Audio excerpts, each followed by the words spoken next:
Since Repair Clinic encourages you to perform this repair safely, a warning icon will appear when you should use caution.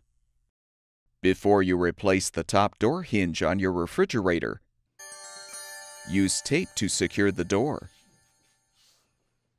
Remove the hinge cover, then use a 5/16" socket or nut driver to unthread the 3 screws securing the hinge to the cabinet.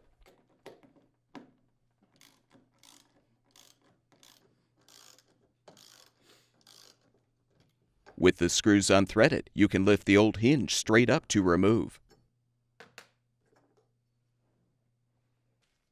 Install the new top door hinge by aligning it on the door. Then thread and tighten the 3 screws.